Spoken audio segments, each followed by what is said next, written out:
Nigeria. I believe in her people. We're bound together by grace. Our motherland, the land of our ancestors, the land of greatness, a land of kindness and resilience, the true Akebuna. Nigerians are the best, blessed with diversity and rich heritage. Our culture known to the world, we make being African cool. Qinspride is proud of Nigeria. Arise my people, this blessed land is ours. Let's stand against every corruption that black our nation. Let's change the narrative. We are the only ones that can save our country, our land, the envy of many nations. It's that gigantic and remains the best. Like, that's a very real thing, what you're talking about. Yeah. Very real thing. It's the Nigerians. And I'll tell you why they're doing so well in America. They are. Nigerians are in New York, in Miami, in Washington, in California, all over California, because Nigerians have this work ethic, right? They will do whatever it takes to get the job done or to get the job. Yeah.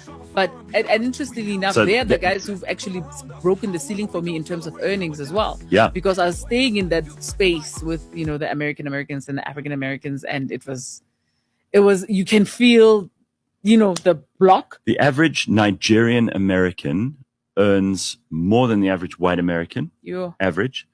The world thought that Africa is a right place to sink their claws in. The hyenas and the jackals of this world saw the beauty and the richness of Africa and decided to plunder. They viewed the Africans as weak, volatile people, the naive people, and the uncivilized people, and they brought their manipulation. They saw Africa as an easy feat to destroy after harvesting the fruits they didn't plant, but they were wrong. Because when they came for Africans, the powerful eagle of life, the purity with bravery and strength, pulled the trigger. They messed with other Africans and Nigeria roared. Walking down the streets, feeling the breeze, in the sunshine state where dreams come with ease. Palm trees swaying with the ocean in view. This is the place where I always feel brand new. Sipping on a smoothie, chilling by the shore. Got my shades on, feeling like I can't be ignored. Sun-kissed skin, feeling so alive in the soft rap game. I strive to thrive. Waves crashing on the sand as I ride the vibe. Soft rap flowing. When Liberia fell on its knees with cries and screams as the voice of the people, and the skies turned red with blood, Nigeria roared. The powerful eagle answered with her brave soldiers under ECOMOG with guns, machines, and despite the blood on the streets, the screams of mothers, and the crying of young children, the powerful presence of Nigeria was felt via the boots, the hands, and the anchor of our soldiers, and peace was restored. When Sierra Leone's anchor was brutally severed by the antagonist and the bad blood, Nigeria thundered shut up. The men of the powerful eagles thought the enemies not to mess with anyone under the wings of Nigerians and under the wings of Nigeria, with marching boots and blazing guns. With armored tanks, Nigeria shelled the enemies of Sierra Leone from the air, from the land, from the sea. They learned the hard way, because messing with Nigeria means learning the hard way. When Ethiopia fell to Italy, Nigeria became their shoulder. Our men fought the Italian troops. They didn't even see it coming. These are men who did not even know the Ethiopians, but they dedicated their lives to raise back their fallen brothers. Nigerian soldiers defeated the Italian troops. The eagle plucked their eyes off of Ethiopia. Namibia suffered under the chains of apartheid, and they were dragged by the invader. Nigeria said no. With her diplomacy, with her wealth, with her connection, Nigeria broke the chains holding Namibia. It's a Senegal, Mali, Guinea, Niger Republic, Chad. Nigeria came through for them in ensuring smooth governance.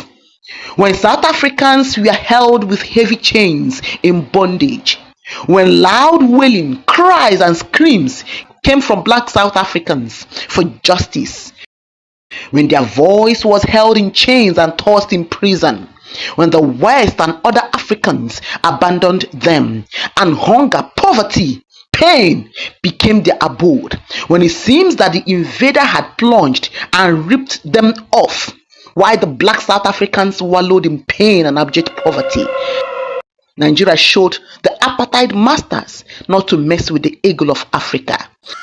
Nigeria used its connection to deal with the masters, collapsed their businesses, and ensured that they were sanctioned. Nigeria heard the cries of their brothers in South Africa. Nigerian politicians contributed thousands of dollars. Nigerian civil servants dropped their monthly income. Nigerian students went hungry, dropping from 3 to 2 square meal and even sometimes to 1 square meal per day, just to ensure that our brothers and sisters in South Africa were fed. Some of them fled to Nigeria. Nigeria trained their notable men free. They were given scholarship, they were housed, and they were protected in Nigeria. It was all free of charge. And in 1970, the GDP of Nigeria was above $12 billion from $4.6 or $4.47 billion. Now, for a nation that dropped over $60 billion in helping to liberate their brothers, these funds wasn't dropped once, but dropped like oil in various moves. For a nation whose GDP was $52.06 billion in 1992, it simply means that if not for apartheid, the GDP of Nigeria would have been above $113 billion, which means that Nigeria spent 60% of their accumulated GDP trying to save other chained Africans and to liberate them. Our GDP sunk because of them. Do you know that there was a time Nigerian students were fed by governments in the Nigerian universities? Even stipends were given to them as pocket money as a student in Nigeria. What you see in most Western world today actually happened in Nigeria before now. It was gradually stopped just to get enough fund for liberations of other nations. And after the liberation struggle, it was seen that Nigerians coped and the government stopped. Our corruption began from there, because since the people of Nigeria did not really rely on government anymore and had strategized over the years to still maintain a good life, the extra funding for the citizens became hijacked by the leaders out of corruption after the anti-apartheid struggle and diverted to other nations by these corrupt leaders. We all knew about Abacha and how Abacha looted funds from Nigeria and sent them to other nations. We knew about the looted funds recovered from many nations, stashed there by the Abacha's regime. When Africans call, Nigeria always answered, even if it is to abandon her own Nigerian people's needs. But we always become the life wire and the boat that rescues our drowning brothers. But what do we get in return? In return, when those we walked through the shadows of death to rescue and stabilize lied to their children or hid the truth to their children. When children grow to become rebels and only seek out for their own and abandon the tales of their elders. When youths decide to accept the stipend offer of their slave masters to seal the real truth about them and to ensure that there still remains division amongst Africans, just to continue looting and to ensure that we did not come together in unity, because they know that our united front is their being. So they ensured that there is no unity amongst Africans.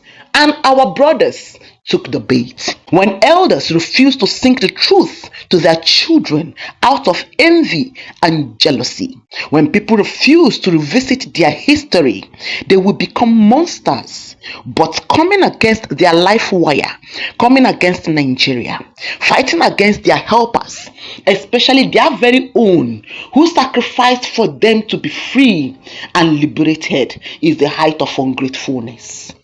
The eagle has wings, its beaks and talons strong, surrounded by its children who had already metamorphosed into powerful lions. No hyena, no jackal, no python can stand. Yes, we have our problems, just like every powerful nation. Ask your leaders, with the resources we pulled to strengthen other Africans, if we had made a choice to look after ourselves, if we had made a choice to abandon them, Nigeria would have gone so far ahead. America wouldn't have even seen our back by now. We are giant of Africa for a reason. The Western masters demonized us because we helped you. They saw us as threats because we sacrificed ours to lift you. We chose to burn our image just to free you from their shackles. Yes, we are still paying the price because our image had been demonized. But we move on. We chose to be seen as monsters because we refused to allow them swallow you. They pushed a negative narrative against us because we simply said no to the Western masters in their treachery, in their manipulation, in their deceit. We said no to them. Yet, you accepted and pushed the negative narrative against Nigeria. You know deep down inside you that we did not do you any wrong. We've always been siblings that will always sacrifice for you. If we stood firm against the Western manipulators, despite their gadgets, despite their manipulations, despite their antagonisms and their weapons, despite their civilizations and their connections, despite their hatred, despite their diplomatic fights to destabilize us as a nation, let me tell you, if we stood firm against them and they couldn't destroy us, then no country will stand if they faced the brutality of the Western nation as we did and as we currently do. But in all, we are standing firm. If we can withstand them, who do you think you are to fight us? No one fights Nigeria and goes unscorched. You will learn the hard way. We are Nigerians, the eagles whose wings are the strength of many nations. We always soar high. Our excellence has no boundary. We enter nations with nothing and we bloom into something. Do not be envious of us. It is who we are. We are the blessed people. We are progressive people because we care. It is because of our sacrifices. That is why we always bloom, even in darkness. The only things dragging us back are the corruption of both the citizens and the leaders. We are fighting. We are plowing. We are weeding. Nigerians, arise. Each of you do have a stake in this. Use your hands. Use your voices. Use your talent. The politicians should remember the oath that they took to maintain the honor of this great nation. Citizens should remember their mandatory role to uphold her image. Dear Nigerians, you are blessed. Dear Nigeria, you are blessed beyond the imagination of men. You shall soar exceedingly in greatness. Your generation shall not be the last. You shall always be the beak that plucked the eyes of evil and the nemesis of manipulators. God bless Nigeria. Walking down the streets, feeling the breeze in the sunshine state where dreams come with ease. Palm trees swaying with the ocean in view. This is the place where I always feel brand new. Sipping on a smoothie, chilling by the shore. Got my shades on, feeling like I can't be ignored. Sun-kissed skin, feeling so alive in the soft rap game. I strive to thrive. Waves crashing on the sand as I ride the vibe. Soft rap flowing, let the rhythm collide. I'm the king of this groove with the catchy hook. Got the ladies moving and the fellas shook.